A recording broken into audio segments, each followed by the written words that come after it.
You don't own anything here. Jenna tapped her crystal glass, and the sound cut through my mother's Thanksgiving table like a gavel. Every head turned to me, like I'd been called into a meeting I didn't schedule. I smiled anyway, because silence travels farther than defense. What they didn't know was that 3 days later, I'd stopped paying for this house without raising my voice. I'm Marissa Cole, 41, payroll operations at a logistics company. My work lives on clean numbers, clean approvals, and confirmations that don't care who's popular. Payroll audits train my hands to save timestamps, screenshots, and yes or no approvals. So do I. I keep records. My mom, Carol, has lived in that suburban house forever. She sets the tone in every room, even seated. Jenna is the golden child. Aunt Linda keeps the peace by smoothing everything over. My stepdad Ray watches quietly, like he's waiting for a ledger to speak. For the last few years, I'd been helping Mom stay put. Property taxes, major repairs, the kind of adult responsibilities nobody applauds. And I learned one quiet rule. If I don't ask for credit, nobody offers it.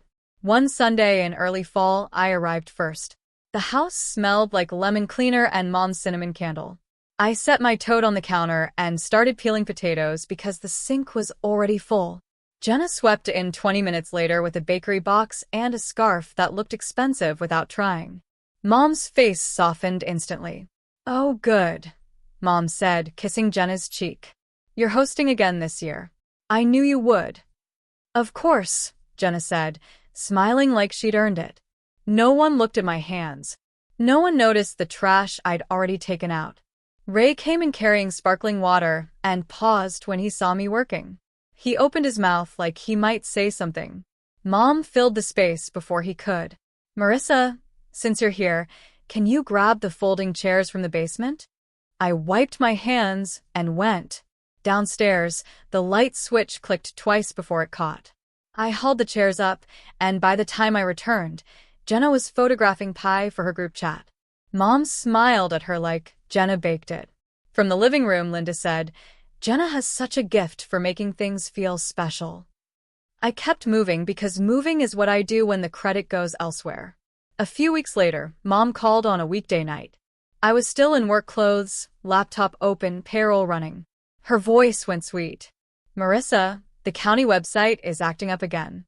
Can you handle the property tax payment like last time?" I rolled my chair closer, already picturing the portal screens. "Sure," I said. "Text me approval first." "Oh, honey," she laughed. "Do we have to do the formal thing? You're my daughter." "I'm also the card on file," I said. A pause. Fine. Approved. "Thank you." Her text came through. I saved it.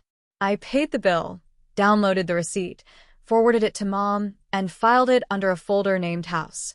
Not paranoia. Training. The next time I came over, an HVAC van sat in the driveway. Mom had called the night before. "Just an estimate," she'd said. "I don't want to bother Jenna." Inside, the technician stood in the hall with a clipboard. Jenna leaned on the kitchen counter with a mug, like she lived there. Mom stood between them, managing. "Oh, good," Mom said when she saw me. "You're here." The technician looked at me. "Are you the account holder?" Mom answered fast. Yes. "She'll take care of it." Jenna didn't look up. Marissa is better with numbers. Better with numbers. Better with paying, too. The quote came in higher than Mom expected. Mom turned to me like a decision. "I can put on my card," I said, "but I need an email approval." "In my own house," Mom murmured, like I'd embarrassed her. I waited with my email open. She typed a short message. Approved. I paid the invoice and asked the technician to email the receipt. Jenna smiled. See? Handled. A month before Thanksgiving, Linda hosted a planning lunch at Mom's. Just women, she said. Just family. The kind of lunch where nobody eats much, but everyone assigns tasks. Catalogs and sticky notes spread across the dining table. Mom sat at the head, Jenna at her right, Linda at her left. I took the chair nearest the kitchen because I knew I'd be standing. "I just want this holiday to feel easy," Mom said, looking at Jenna. "You're so good at these things." Jenna tilted her head. I'll do the centerpiece. I'll coordinate the menu. Linda beamed. Such a natural. Then she glanced at me. Marissa, you can do the practical things. Mom slid me a notepad without looking up. Groceries, she said. And a nicer tablecloth. I wrote it down. Mom spoke, and Jenna checked her buzzing phone mid-sentence. Mom didn't mind. When I tried to mention the oven runs hot, Jenna lifted a finger.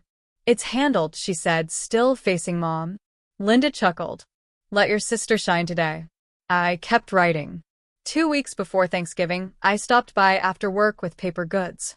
The house was loud with TV and the clatter of Jenna's dishes in the sink. Jenna lounged on the sofa in socks that weren't Mom's. Mom stood near the hallway closet, bright with plans. We should redo the downstairs bathroom, she said. And the front steps in the spring. She said it like picking paint, not spending thousands. Jenna nodded like she'd approved a budget. We can make it cute. Mom beamed. Are you getting estimates? I asked. Oh, we'll figure it out, Mom said. Ray can call someone. Ray appeared in the doorway, stopped, met my eyes, said nothing. Mom kept going. And for the taxes, she added, we'll keep doing what we've been doing. It's easier. My phone buzzed with a work reminder. County tax auto-pay renewal. Jenna noticed my glance. You okay? I'm fine, I said. Because when you see the pattern clearly, you decide what you'll fund. Thanksgiving came. I arrived with a cooler in my trunk and 2 casseroles balanced on my forearms. Cars filled the driveway. Inside smelled like turkey, sweet potatoes, and someone's cologne layered over it. Voices rose and fell in the living room, and football murmured like a second conversation. Mom met me at the door, cheeks flushed, apron tied too tight. Kitchen, she said, already turning. And check the rolls. Jenna's been busy greeting everyone. Jenna stood in the living room laughing, wine glass in hand, accepting hugs like applause. In the kitchen, Linda hovered at the doorway. Everything looks beautiful, she told Jenna, loud enough for the room. Mom did most of it. Jenna lied smoothly, and Mom soaked it up. I opened the oven. Steam hit my face. The rolls were pale. I turned the heat up and set a timer. Ray stepped in, moved a stack of mail to make room. An envelope from the county tax office slid, and he put it back carefully. His eyes met mine like he'd filed the detail. Dinner started. Plates clinked. Mom carved the turkey with performative care. Jenna passed food, calling everyone sweetie, sitting close to Mom. When I tried to hand Linda a dish, she waved me off. Just set it down. Go sit at the kids' end.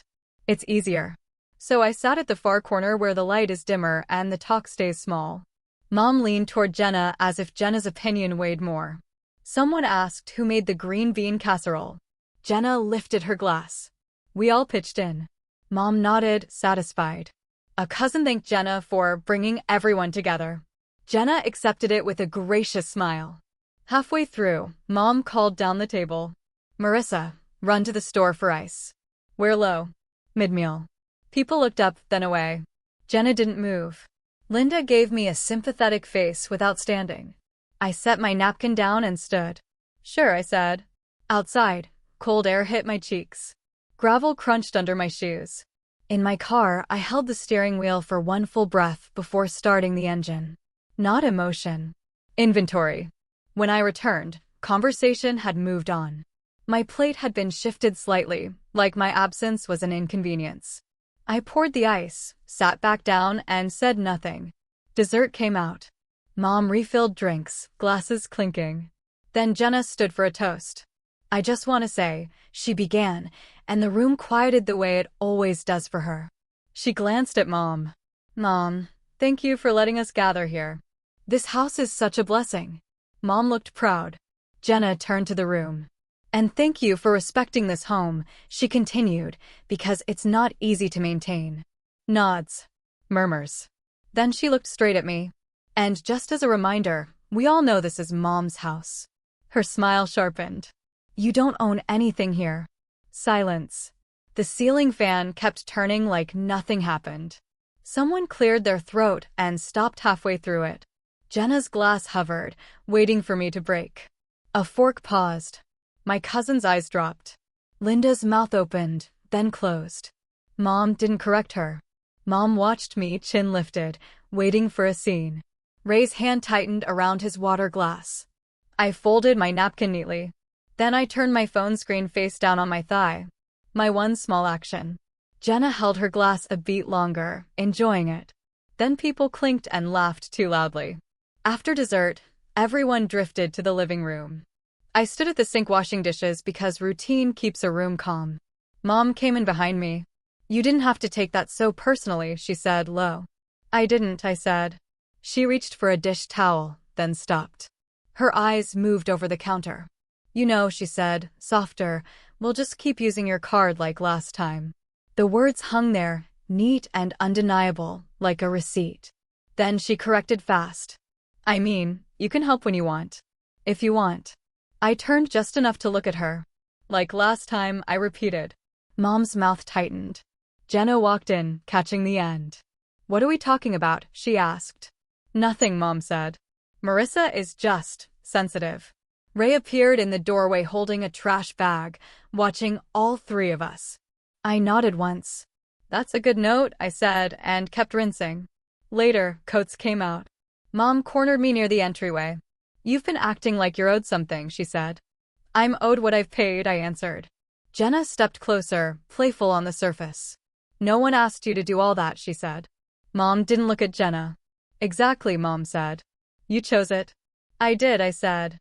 Ray held the door for someone else, eyes flicking toward my toad on the counter. He wanted to speak. He didn't.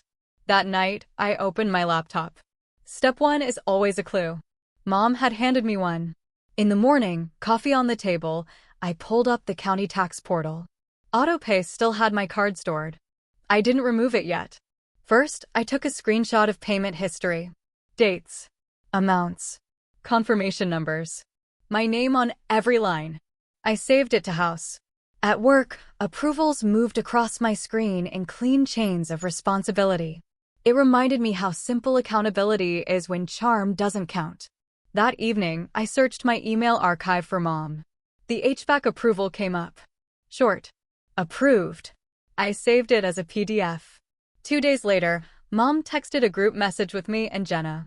"Contractor says he can start the front steps soon. Marissa, can you put it on your card and we'll settle later?" Not a request. An assumption. Jenna replied with a thumbs up. Then, "Thanks sis, you're so good at taking care of this stuff." I stared until the screen dimmed, then woke it back up. Message.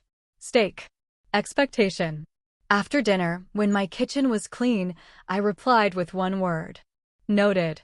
The next afternoon, Mom asked me to pick up a serving platter I'd left. Her excuse. Mine was different. I walked into Mom at the table with Linda, tea steaming. Jenna scrolled on her phone, shoes kicked off. Ray sat by the window with a folded newspaper, eyes on the room. Mom smiled too brightly. "Good," she said. "We were just talking about you." "What about me?" I asked, still standing. Linda laughed.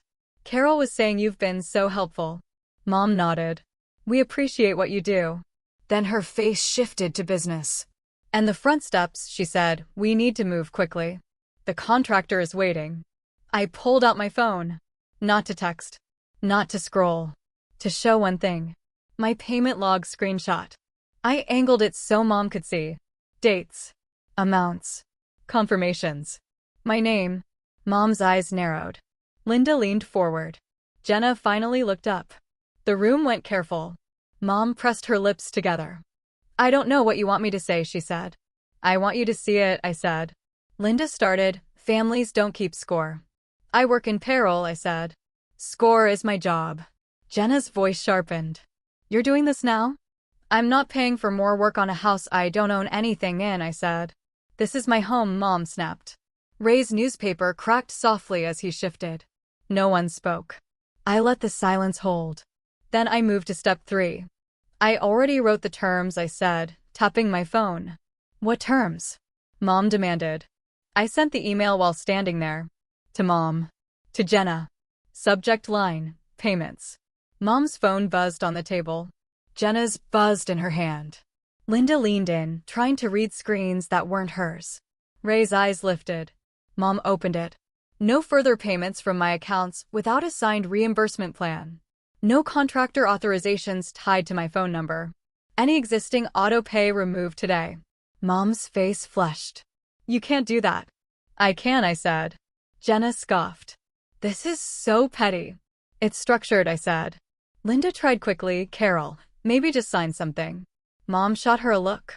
Then Mom turned back to me. So what, you're going to punish me? I didn't argue. I acted. I logged into the county tax portal and removed my card from autopay. One tap. Confirmation. Done. Then I dialed the contractor number Mom had given me. He answered. Please remove my number as an authorized contact and do not charge any work to my accounts. Mom stared like the floor had shifted. Jenna looked at me like I'd betrayed a script. Linda looked panicked. Ray exhaled slowly, something like relief flickering and disappearing. Mom's voice sharpened again. You're embarrassing me. I'm correcting a system, I said. Jenna stood fast. Mom, I'll handle it. I'll pay for the steps. The room tightened around that word. Mom looked at Jenna, then at me, caught between pride and practicality. Ray stayed quiet, posture different now, like a ledger finally balancing. You're really doing this, Mom said, lower. Yes, I said. No anger. Just finality. I slid my phone back into my purse. Mom tried soft. Marissa, you know I didn't mean what Jenna said. I looked at her. You didn't correct it, I said. Linda's mouth opened. Jenna's face twisted. Ray made a small sound, like he might speak, then didn't. I'll wait for the sign plan if you want reimbursement, I said. Until then, I'm done funding. And if I don't? Mom asked. Then there's nothing else to discuss, I said. I walked to the entryway without rushing. Behind me, chairs shifted and Linda whispered my name. I didn't turn around. At the coat rack, I zipped my coat all the way up. The zipper sounded loud in the quiet house. Mom stood in the hallway, arms crossed. Jenna hovered near the kitchen, phone already in hand. Ray stayed by the window, watching like he wanted me to know he'd seen it. Cold air slid in when I opened the front door. The driveway was gray and still. I stepped outside, shut the door gently, and walked to my car. I sat in the driver's seat with the engine off. Hands in my lap. Breath steady. The house behind me looked the same. But the system inside it had changed. If you've lived something like this, share your story in the comments and subscribe.